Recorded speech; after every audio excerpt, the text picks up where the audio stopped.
H2s ఉన్నాయి. So వీటికి orange apply అయిపోతుంది. బట్ మీరు అడగొచ్చు, ఇప్పుడు ఆల్రెడీ మనం క్లాస్ సెలెక్టర్ యూజ్ చేసుకొని మనం సబ్జెక్ట్స్ ఇచ్చేసి కలర్ ఇస్తున్నాం. సో అది ఆ స్టైల్ అప్లై అవుతుందా, ఈ స్టైల్ అప్లై అవుతుందా అంటే అది కొంచెం డిఫరెంట్ కాన్సెప్ట్. అది మీకు ఎక్స్ప్లెయిన్ చేస్తాను. అది నథింగ్ బట్ స్పెసిఫిసిటీ అంటాం. స్పెసిఫిసిటీతో గైస్ అండ్ గర్ల్స్, నమస్తే అందరికి, welcome back to our course. ఇప్పుడు వచ్చేసి మనం సిఎస్ఎస్ ఇంట్రో టు సిఎస్ఎస్లో ఉన్నాం కదా. ఫస్ట్ సెక్షన్ అయిపోయింది మనం వాట్ ఈస్ సిఎస్ఎస్ అని. మనం సిఎస్ఎస్ సింటాక్స్ అండ్ సెలెక్టర్స్ చూసాం. అందులో 2 main important concepts, that is CSS rules and properties, selecting HTML elements with different selectors. ఈ టూ థింగ్స్ చాలా ఇంపార్టెంట్.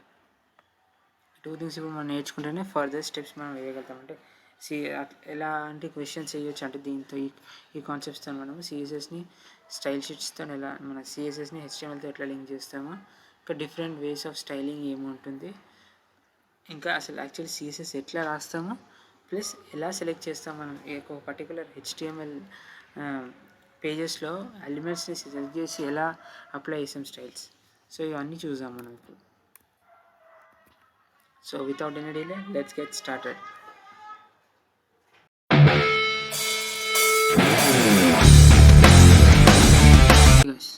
ఇప్పుడు మనం చూసుకుంటే మనం ఫస్ట్ తెలుసుకోవాల్సింది అసలు సిఎస్ఎస్ మనకు తెలిసి ఏంటిదో, కానీ అది ఎలా అప్లై చేస్తామో, దాన్ని ఎట్లా రాయాలా, ఇవన్నీ మనం బేసిక్స్ థింగ్స్ తెలుసుకున్నాం.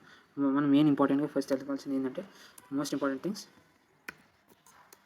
మన సిఎస్ఎస్ రూల్స్ అండ్ స్టైలింగ్, అంటే ఫార్మాట్, సింటాక్స్ అవన్నీ ఇది తెలుసుకుందాం. తర్వాత different types of selectors and types of selectors ఎందుకంటే యాక్చువల్లీ మనం హెచ్టిఎంఎల్ ఉంటుంది, దాంట్లో అన్ని ఎలిమెంట్స్ ఉంటాయి. సో ఆ ఎలిమెంట్స్ని ఎలా సెలెక్ట్ చేయాలా, డిఫరెంట్ వేస్లో ఎలా సెలెక్ట్ చేయాలా, మన ఏం టైప్స్ ఆఫ్ సెలెక్టర్స్ ఉంటాయి అవన్నీ చూసాం. అవి ఇంపార్టెంట్ చాలా. అవే మనకి బేస్, వాటితోనే మనము సిఎస్ఎస్ రాయగలుగుతాం. So in different ways of applying CSS అంటే 3 టైప్స్ ఉంటాయి mostly: inline, internal and external. So అవి ఏంటో చూసాం. సో మనకి మెయిన్ బేస్ అనేది క్రియేట్ అయిపోతుంది ఇక్కడనే. మనకి ఫస్ట్ 2 పాయింట్స్ చెప్పాలంటే 3 పాయింట్స్ మనకి mostly the base foundation cover చేసుకుని మనం మస్తు అయిపోతుంది బేసిక్. తర్వాత మనం అడ్వాన్స్ అవుతాం మెల్లమెల్లగా. ఇలా స్టైల్స్ ఏమేమి డిఫరెంట్ ప్రాపర్టీస్ ఉంటాయి అవన్నీ మనం చూసాం. ఫస్ట్ సింటాక్స్ చూసుకుంటే మనం సిఎస్ఎస్ అప్లై చేయడానికి సింటాక్స్ ఏముంటుందంటే ఫస్ట్ సెలెక్టర్, తర్వాత curly brackets, property 1 value 1,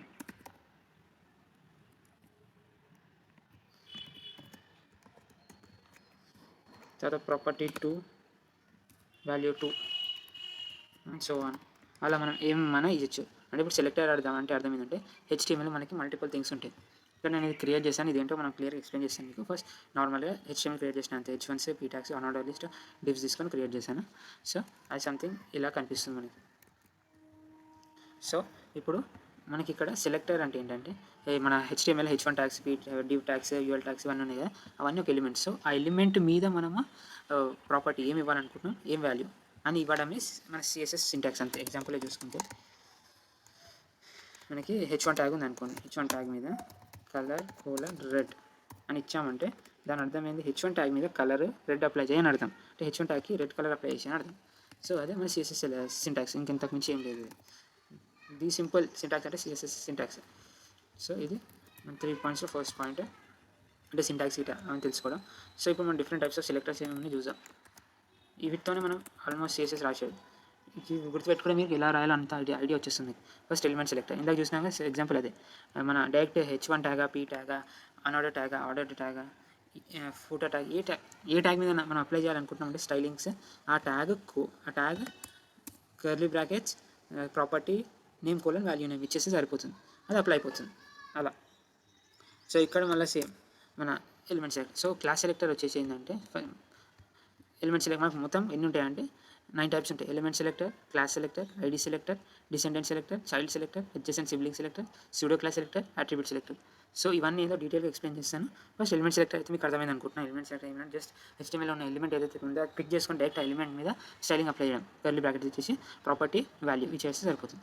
so class selector ఏంటంటే జనరల్గా క్లాస్ సెలెక్టర్ ఎప్పుడు మనం డాట్తో డినోట్ చేస్తాం. అంటే డాట్ తర్వాత ఇచ్చే వాల్యూ ఇచ్చేసి ద క్లాస్ నేమ్ ఇచ్చేసి మనం కర్లీ బ్రాకెట్స్ ఇచ్చి ప్రాపర్టీ వాల్యూ ఇచ్చేసుకుంటే ఆ క్లాస్ మీద మనకి వాల్యూ అప్లై అయిపోతుంది. క్లాస్ ఎట్లాంటి సిచ్యువేషన్లో యూజ్ చేయాలంటే the most ideal time to use classes ఎలాంటి ఇప్పుడు లెట్స్ ఈ ఎగ్జాంపుల్ తీసుకోండి. తెలుగు, హిందీ, ఇంగ్లీష్, మ్యాథ్స్ అని ఇట్లా ఉంది. సో అట్లా మల్టిపుల్ సబ్జెక్ట్స్ ఉన్నాయి. సో మల్టిపుల్ సబ్జెక్ట్స్కి నేను ఒకటే స్టైలింగ్ అప్లై చేయాలనుకుంటున్నాను. సో విడివిడిగా అవన్నీ మన లెట్స్ ఈడ H2 ఉంది, కానీ లెట్స్ H3 ఉండొచ్చు, ఇది పీ ట్యాగ్ ఉండొచ్చు, ఇది H1 ఉండొచ్చు, అట్లా డిఫరెంట్ ట్యాగ్స్ ఉంది. బట్ అవన్నింటిని కంబైన్ చేసి నేను దానికి ఒకే స్టైలింగ్ ఇవ్వాలనుకుంటే మన క్లాస్ అనేది ప్రతి దాన్ని సేమ్ ఇచ్చారు. క్లాస్ అని చెప్పి సబ్జెక్ట్స్ అని ఇచ్చిన అనుకో.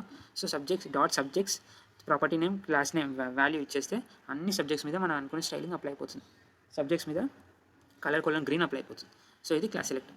నెక్స్ట్ ఐడి సెలెక్టర్ ఎట్లాంటి సిచ్యువేషన్ యూజ్ చేస్తామంటే మనకి యూనిక్ థింగ్ ఉందనుకో, యూనిక్ ఉంది దీనికి మాత్రమే స్పెసిఫిక్ అప్లై చేయాలనుకుంటున్నాను అన్న టైంలో ఐడి సెలెక్టర్స్ యూజ్ చేస్తాం.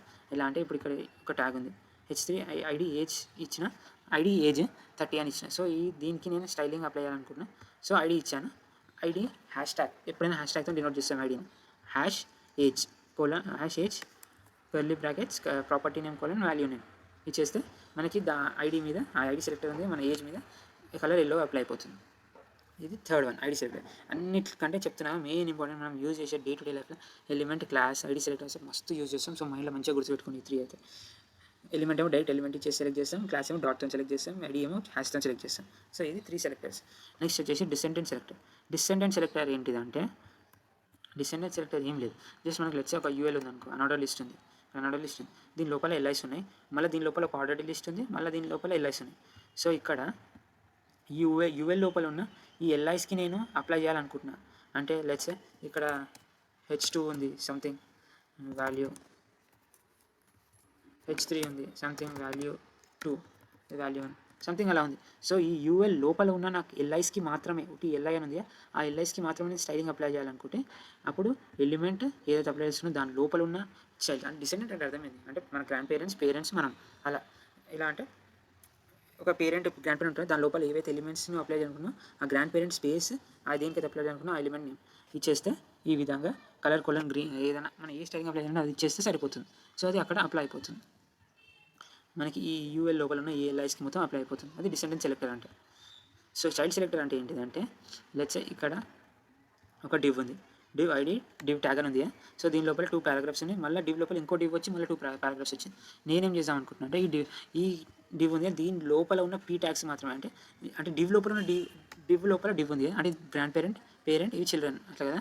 సో డివ్ లోపల ఉన్న పర్టికులర్ దాని పీ ట్యాగ్స్కి మాత్రం నేను స్టైల్ అప్లై చేయాలనుకున్నాను. అప్పుడు నేను ఎలా ఇస్తానంటే చైల్డ్ సెలెక్టర్ యూజ్ చేసి ఈ గ్రేటర్ సింబల్ ఇచ్చేసి ఏదైతే ఐడి ఉందో ఇక్కడ ఐడి కానీ ఎలిమెంట్ ఏది ఉంటే అది ఇచ్చేసి డివ్ ట్యాగ్ ఐడితో చేస్తున్నాం కానీ #div tag greater than P curly brackets colour brown అని ఇస్తే పర్టికులర్గా దీనికి మాత్రమే, అంటే ఈ 2 పీస్కి మాత్రమే అప్లై అవుతుంది, ఈ పీస్కి అప్లై కాదు, ఈ పీ ట్యాగ్స్కి అప్లై కాదు. సో అది చైల్డ్ సెలెక్టర్ అంటే దాని యొక్క చిల్డ్రన్స్కి మాత్రమే అప్లై అవుతుంది, ఇంటర్నల్ చిల్డ్రన్స్, దాని మళ్ళీ చిల్డ్రన్స్కి మాత్రం అప్లై కాదు. సో అది మనకి చైల్డ్ సెలెక్టర్. అడ్జెసెంట్ సిబ్లింగ్ సెలెక్టర్ అంటే ఏంటిదంటే లెట్స్ ఇక్కడ డివ్ ఉంది, దీనికి సిబ్లింగ్ అంటే మీ మామూలు జనరల్ సిబ్లింగ్ అంటే నువ్వు, మీ అక్క, మీ తమ్ముడు అలా సిబ్లింగ్సే. సో అలానే ఈ డివ్ ఉంది, ఇది లెట్స్ ఇప్పుడు ఇక్కడ చూసుకుంటే మనకి బాడీ అని ఉంది, ఇది బాడీ అన్నిటికంటే గ్రాండ్ పేరెంట్ ఇది. సో దీని లోపల చూసుకుంటే మనకి ఈ డివ్ ఉంది, డివ్తో పాటు సమానంగా చూసుకుంటే H2 ఉంది, బటన్ అనేది ఇన్పుట్ ఉంది. సో ఇవన్నీ ఈ డివ్కి సిబ్లింగ్స్ H2 బటన్ ఇవన్నీ. సో ఈ డివ్ యొక్క H2 అంటే H2 సిబ్లింగ్ని నాకు కలర్ బ్రౌన్ అప్లై చేయాలనుకుంటున్నాను. సో ఈ లెవెల్లో అంటే ఈ డివ్ లెవెల్లో ఏవైతే H2s ఉన్నాయో వీటికి మనం కలర్ ఆరెంజ్ అప్లై చేస్తే అప్లై అయిపోతుంది. ఇక్కడ H2 ఒకటి ఉంది, మళ్ళీ ఇక్కడ H2s ఉన్నాయి, సో వీటికి ఆరెంజ్ అప్లై అయిపోతుంది. బట్ మీరు అడగొచ్చు, ఇప్పుడు ఆల్రెడీ మనం క్లాస్ సెలెక్టర్ యూజ్ చేసుకొని మనం సబ్జెక్ట్స్ ఇచ్చేసి కలర్ ఇస్తున్నాం. సో అది ఆ స్టైల్ అప్లై అవుతుందా, ఈ స్టైల్ అప్లై అవుతుంది అంటే అది కొంచెం డిఫరెంట్ కాన్సెప్ట్. అది మీకు ఎక్స్ప్లెయిన్ చేస్తాను. అది నథింగ్ బట్ స్పెసిఫిసిటీ అంటాం. స్పెసిఫిసిటీతో మనం ఐడెంటిఫై చేయొచ్చు ఏది అప్పుడు అప్లై అవుతుందని. అది ఎలా క్యాలిక్యులేట్ చేయాలో నేను తర్వాత చెప్తాను. ఇప్పుడు మాత్రం ప్రస్తుతానికి మీరు గుర్తుపెట్టుకోవాల్సింది అంటే ఈ లెవెల్లో ఏదైతే ఉన్నాయో ఈ డివ్ ఉంది కదా, ఈ అవుటర్ డివ్ లెవెల్లో ఏవైతే H2s ఉన్నాయో దానికి ఇది సింటాక్స్ అప్లై అవుతుంది. అంటే డివ్ ప్లస్ H2 అంటే దాని సిబ్లింగ్స్కి ఉన్న H2కి ఈ కలర్ అప్లై అవుతుంది, అంటే ఈ స్టైలింగ్ అప్లై అవుతుంది అర్థం. సో ఇంకోటి సూడో క్లాస్ సెలెక్టర్ అంటే అర్థం ఏంటంటే మన హవర్స్ ఉంటాయి, కొన్ని different types of styling functionalities ఉంటాయి. ఎలా అంటే URL చేంజెస్ అలాంటి సంథింగ్ స్మాల్ థింగ్స్ ఉంటాయి. అవన్నీ మన సూడో సెలెక్టర్స్ ఉంటాం. అంటే కోలన్ ఇచ్చి మనం డినోట్ చేస్తాం, ఎలిమెంట్ కోలన్ సమ్ వాల్యూ అది ఇస్తే మనకి ఇవన్నీ చూపిస్తాం. మీకు హారిజాంటల్ ఎన్నైతే child, last child, only child, first child, ఇలా ఇవన్నీ మనకి సూడో సెలెక్టర్స్ అవుతాయి. సో కోలన్ ఇచ్చేసి అవర్ కలర్ రెడ్ అంటే నేను ఏం చేస్తున్నా అంటే ఇక్కడ బటన్ ఒకటి క్రియేట్ చేసిన, ఆ బటన్ మీద హవర్ చేసినప్పుడు అంటే నేను దాని మీదకి వెళ్ళి బటన్ మీదకి వెళ్ళి నా మౌస్ని తిప్పినప్పుడు దాని కలర్ రెడ్ కావాలని అంటున్నాను. సో ఆ విధంగా మనం ఇట్లా రన్ టైంలో అనొచ్చు, అలా అనొచ్చు. మనం బటన్ మీద హవర్ చేస్తున్నప్పుడు అంటే ఇట్లా మూమెంట్ చేస్తున్నప్పుడు మన కలర్ రెడ్ అవుతుంది, అప్పుడు ఒక రెడ్ అవ్వదు. సో అది సూడో సెలెక్టర్స్ అర్థం. సో ఇంకోటి వచ్చేసి మనకి ఫైనల్గా ఉన్నది అట్రిబ్యూట్ సెలెక్టర్.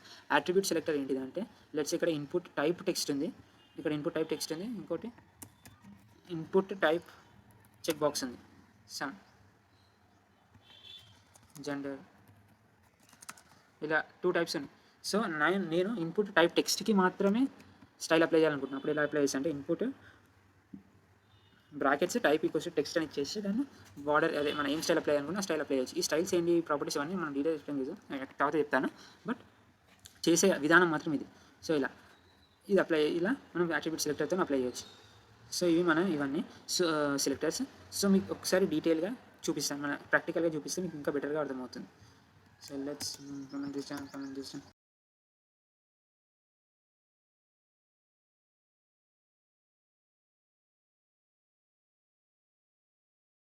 సో ఇప్పుడు మనం చెక్ చేసుకుంటే సో ఇలా మన స్టైలింగ్ అప్లై అయ్యింది ప్రస్తుతానికి.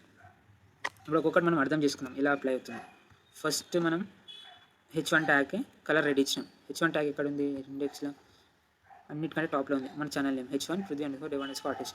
సో ఈ ఛానల్ నేమ్కి కలర్ రెడ్ అప్లై అయింది. ఓకే, ఎలిమెంట్ సెలెక్టర్ డన్ అంటే ఎలిమెంట్ సెలెక్టర్ అప్లై అవుతుంది. నెక్స్ట్ క్లాస్ సెలెక్టర్ సబ్జెక్ట్స్ అని ఇచ్చి కలర్ గ్రీన్ అని ఇచ్చాను. So Telugu, Hindi, English, maths ఇవన్నిటికీ ఒకటే నేమ్ ఇచ్చిన సబ్జెక్ట్స్. సో అవన్నిటికీ నాకు కలర్ గ్రీన్ అవ్వాలి. So Telugu, Hindi, English, maths అన్ని కలర్ గ్రీన్ అయినాయి. Okay done. క్లాస్ సెలెక్టర్ కూడా డన్. ఐడి సెలెక్టర్ ఏంటిదంటే ఇక్కడ ఉన్న H3కి 30 అనేది వాల్యూ కలర్ రెడ్లో అవ్వాలి. అయ్యింది. ID selector also done. So descendant selector అంటే యూఎల్లో ఉన్న ఎల్ఐస్ అన్నిటికీ పింక్ కలర్ అప్లై అవ్వాలంటే ఈ యూఎల్ లోపల ఉన్న ఈ ఎల్ఐస్ అన్నిటికీ ఇది అన్నిటికీ పింక్ కలర్ అప్లై అవ్వాలి. అయ్యింది. 1 2 3 4 5 మొత్తం అన్ని పింక్స్ అప్లై అయిపోయినాయి. అంటే ఇప్పుడు మనకి డిసెండెంట్ సెలెక్టర్ కూడా డన్. నెక్స్ట్ చైల్డ్ సెలెక్టర్ అంటే ఈ డివ్ ఉంది కదా, ఈ డివ్ లోపల ఉన్న జస్ట్ ఈ పీ ట్యాగ్స్కి మాత్రమే ఏం అప్లై అవ్వాలి, బ్రౌన్ కలర్ అప్లై అవ్వాలి. అయ్యింది. ఇక్కడ చూసుకుంటే మనకి ఏమేమి ఉన్నాయి, ఈ డివ్ లోపల హ్యాపీ బర్త్డే గుడ్ మార్నింగ్ ఉంది. Happy birthday good morning, but just happy బర్త్డేకి మాత్రమే బ్రౌన్ అప్లై అయింది. హ్యాపీ బర్త్డేకి ఇక్కడ చూస్తే మీరు బ్రౌన్ కలర్ హ్యాపీ బర్త్డేకి మాత్రమే అప్లై అయింది. So child selector also done working. Next footer H2 అంటే ఇప్పుడు నేను ఇక్కడ ఇచ్చిన డివ్ లెవెల్లోనే మనకి H2 ఉంది ఇక్కడ. అంటే ఇది ఏంటిది మనకి sibling selector, adjacent sibling selector కాబట్టి ఈ డివ్ పక్కన అంటే దాని సిబ్లింగ్ ఏంటిది H2, ఇక్కడ H2 కాబట్టి ఈ ఫూటర్కి మనం కలర్ ఆరెంజ్ ఇచ్చినాం. ఆరెంజ్ అప్లై అయ్యింది. సో నెక్స్ట్ సూడో సెలెక్టర్ అంటే ఈ బటన్ ఉంది కదా, బటన్ సబ్మిట్, నేను దాని మీద హవర్ చేసినప్పుడు దాని కలర్ రెడ్ అవ్వాలి. అవుతుంది చూడండి, దాని కలర్ రెడ్ అవుతుంది. లెట్స్ నేను బ్యాక్గ్రౌండ్ కలర్ చేంజ్ చేయాలనుకుంటున్నాను, ఇంకా క్లియర్గా కనిపించడానికి బ్యాక్గ్రౌండ్ రెడ్ చేస్తున్నాను. అప్పుడు మీకు ఇంకా క్లియర్గా తెలుస్తుంది. చూడండి, నేను హవర్ చేస్తున్నా, ఇట్లా మూవ్మెంట్ చేసిన దాని మీద కర్సర్ అంతే కలర్ రెడ్ అయింది, తీసేసిన వెళ్ళిపోయింది, మూవ్ చేసిన రెడ్ అయింది. సో అది సూడో సెలెక్టర్, అది అప్లై అయింది. Next attribute selector input type టెక్స్ట్కి కలర్ ఏం అప్లై చేసిన అంటే స్టైలింగ్ బార్డర్ 5 పిక్సెల్ చేసిన అంటే ఇన్పుట్ టైప్ టెక్స్ట్కి మాత్రమే. ఓకే, ఇక్కడ చూడండి మీరు ఇన్పుట్ టైప్ టెక్స్ట్ ఇది, దీనికి మాత్రమే బార్డర్ దొడ్డుగా అయింది, దీనికి సన్నగానే ఉంది. లెట్స్ నేను స్టైలింగ్ తీసేసాను, అప్పుడు ఎట్లా ఉంటుందంటే ఇలా సన్నగా నార్మల్గానే ఉంటుంది. లెట్స్ నేను స్టైలింగ్ అప్లై చేసిన లావ్ అయిపోయింది. సో అలా సో మనకు చెప్పాలంటే ఆల్మోస్ట్ ఇప్పుడు మనం అన్ని సెలెక్టర్స్ ఏమేమి ఉన్నాయో అవన్నీ కవర్ చేసాం. ఇవి ది మోస్ట్ ఇంపార్టెంట్, ఇవి మంచిగా మైండ్లో గుర్తుపెట్టుకోండి మీరు, ఇవి చాలా యూస్ఫుల్ ఉంటుంది. సో ఇంకా మీకు చెప్తాన్న ఇన్లైన్స్ మన ఈ స్టైలింగ్స్ ఉంటాయి కదా, inline styling, internal styling, external styling. ఇప్పుడు మనం అప్లై చేసింది ఇదే ఎక్స్టర్నల్ స్టైలింగ్ మనం అప్లై చేసింది. ఇంటర్నల్ స్టైలింగ్ అంటే ఏం లేదు, జస్ట్ ఇక్కడ అప్పుడు ఈ ట్యాగ్ రాదు, ట్యాగ్ రాకుండా ఇక్కడ మనకి స్టైల్ అనే ట్యాగ్ వచ్చేసి ఇక్కడనే మనం H1 కలర్ గ్రీన్, మళ్ళీ పీ ట్యాగ్ కలర్ ఎల్లో, అలా ఏ స్టైల్ అని అప్లై చేయాలనుకుంటే ఆ స్టైల్ అప్లై చేసేయచ్చు ఇక్కడ మన హెడ్ ట్యాగ్లోనే. ఇది మనకి ఇంటర్నల్ స్టైలింగ్. ఇంకా ఫైనల్గా వచ్చేసి మనకి ఇన్లైన్ స్టైలింగ్, దీంట్లోనే స్టైల్ అని ఇచ్చేసి కలర్ కోలన్ ఆక్వా సంథింగ్ ఏదో ఒక కలర్ ఇచ్చేసి ఇది స్టైల్ ఇవ్వడం. ఈ ఎలిమెంట్ లోపలనే చేస్తే చూడండి, ఈ ఎలిమెంట్ లోపలనే చేస్తే అది inline styling. This is inline styling. ఇది ఇంటర్నల్ స్టైలింగ్, ఇది ఎక్స్టర్నల్ స్టైలింగ్. సో ఇవి 3 థింగ్స్ మనకి. ఐ హోప్ మీకు మంచిగా అర్థమైంది అనుకుంటున్నాను. సో నెక్స్ట్ సెషన్లో మనం స్పెసిఫిసిటీ అంటే ఇది పర్టికులర్గా దీనికి ఇదే ఎలా అప్లై అవుతుంది, వేరే స్టైల్ ఎలా అప్లై అవ్వదు అనేది అన్న కాన్సెప్ట్స్ మనం తెలుసుకుందాం. ఇంకా ఫర్దర్ స్టైలింగ్స్ అండ్ ప్రాపర్టీస్ ఏమేమి ఉంటాయి అవన్నీ తెలుసుకుందాం. అంటే ఇంకేమేమి వెరైటీస్ ఉంటే కలర్ అప్లై చేస్తామో ఇంకా డిఫరెంట్ ఏమేమి అప్లై చేయొచ్చు అవన్నీ తెలుసుకుందాం. So thank you all, have a great day, by.